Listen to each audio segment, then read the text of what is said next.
Now on BBC One, we join BBC News 24 for the rest of the night.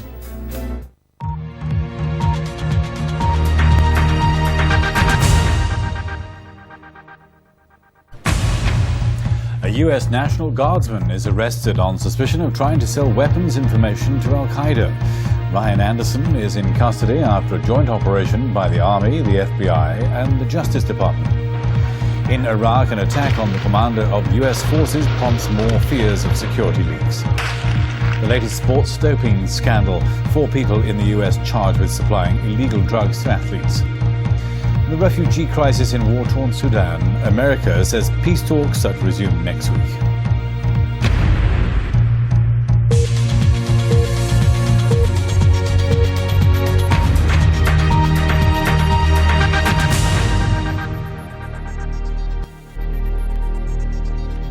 And welcome to BBC News from me, Alistair Yates. A soldier serving with the United States Army has been arrested on suspicion of trying to sell military secrets to Al-Qaeda. Reports say the soldier's National Guard unit is preparing to be deployed to Iraq. Nick Charles reports. A picture of military routine on a parade ground at Fort Lewis in Washington state.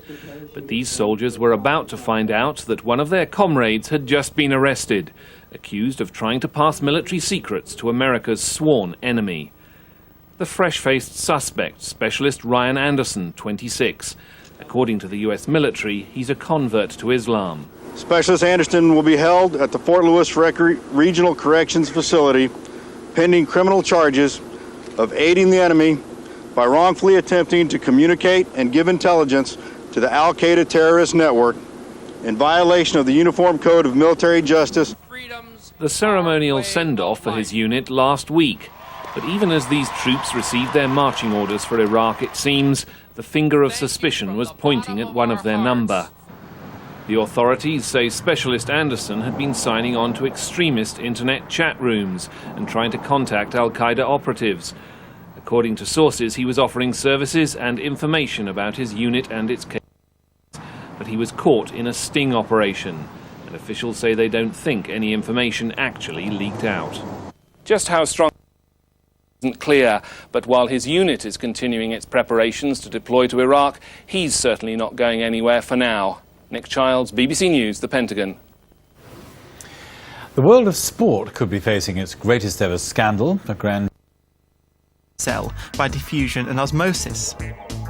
Diffusion and osmosis are both passive transport. They need no energy input from the cell.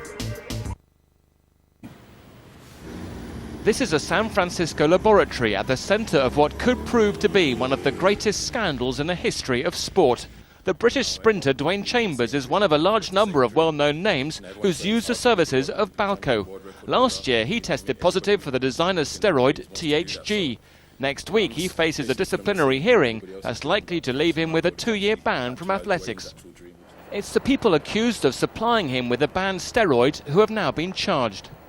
After an 18-month investigation, a federal grand jury in the Northern District of California unsealed a 42-count indictment charging 4 individuals with distribution of illegal anabolic steroids to dozens of athletes, including track and field athletes, as well as members of Major League Baseball, the National Football League. Among those charged, with the minimum of bureaucracy is, and I quote, the question now, though, being asked throughout the world of sport.